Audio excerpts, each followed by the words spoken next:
Good morning, good people.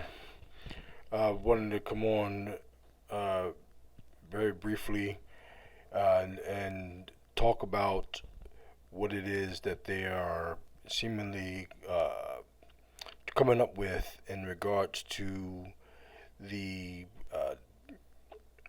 demographic of people who seem to be mostly impacted by this COVID 19. Now, before this crisis took place or came about, there was a conversation or there's been things that have been stated in regards to certain diseases and what communities are greatly impacted by certain diseases. For example, they say that people of color are disproportionately more prone to get diseases like diabetes and high blood pressure.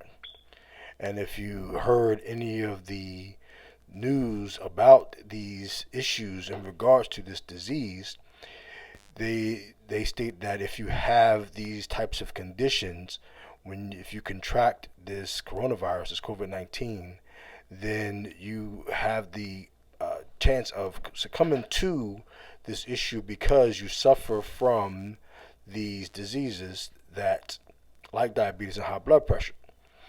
And I've shared videos on my YouTube channel. I've even shared them on Facebook as well as Instagram in regards to what it is that intermittent fasting did for me that allowed me to now lose my dependency on the drugs for treating diabetes and high blood pressure.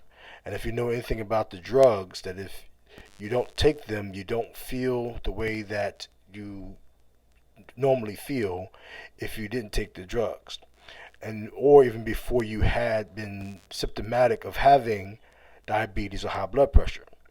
And high blood pressure comes as a result of diabetes. The way it works is, real briefly, is diabetes causes your body not to accept the sugar that you've consumed through food, so it builds up in the blood. When it does that, it destroys blood vessels.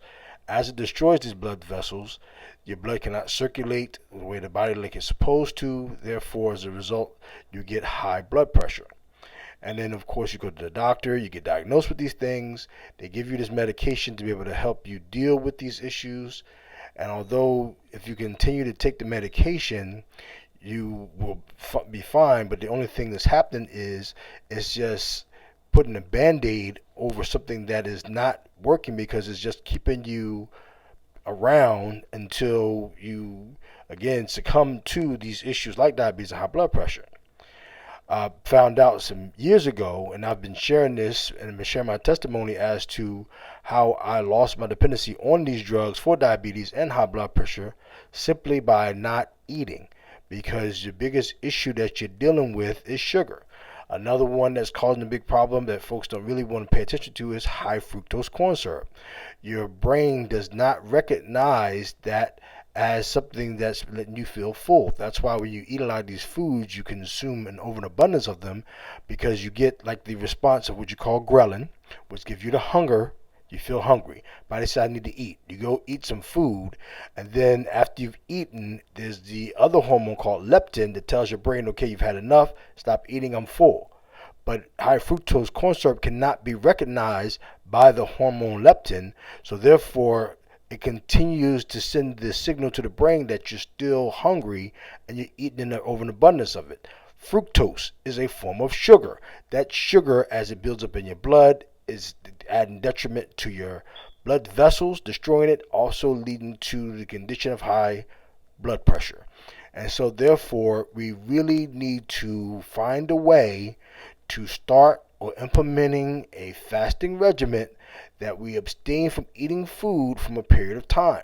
You already do this when you sleep at night. There's 8 hours where you're not eating right there. All you have to do is gradually add to that time from that 8 hours that you're sleeping, maybe 2 to 4 hours. It takes 6 to 12 hours for you to digest food. Then when you're not digesting food, now the body can go into fat stores and use that as energy, as well as restore things that are out of place. Your liver, your pancreas, you get your brain functioning. your heart, your lungs, anything that's out of place, the body will repair it, and then you will have whatever you need in order to be able to build your immune system and defenses against this horrible, horrible virus that is causing us to have to be inside. So I will encourage you, please, please, please look it up. Intermittent fasting.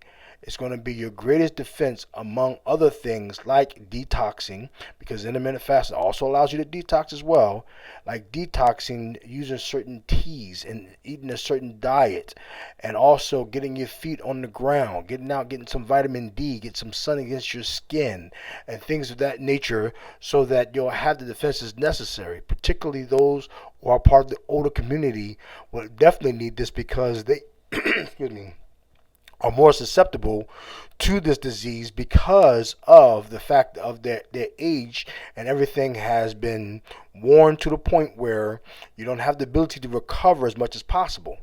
And if you continue eating food, and they're stating that those who have these diseases are the ones who are dying as a result of contracting this coronavirus, you need to build your immune system up.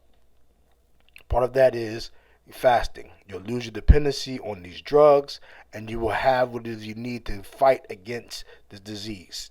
You are too valuable to be lost to something that your body already fights against your immune system, because you've been exposed to it all the time. The dust in your house, the dirt outside, you've been contracted. Your body developed antibodies to be able to resist those things already.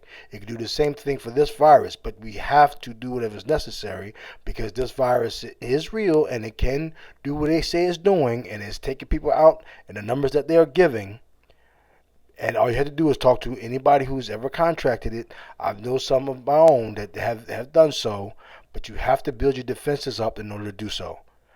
Just when you wake up in the morning, don't rush to put any sugar in your body. Anything that you have that has sugar in it will solicit insulin. If it solicits insulin, then now you got your body using the food that you've consumed that contains that sugar. And I'm not just talking about regular sugar, sugar of any kind. And you will then put your body in a state where you're going to still suffer as a result of these diseases. Juvenile diabetes is on the rise. You think about that, because of this diet that we are incorporated in that is not doing us any good, and we need to change that. Please, please, please consider abstaining from food. There are many people who do this in religious practice. They live a very long time. A part of that is abstaining from eating food for a period of time.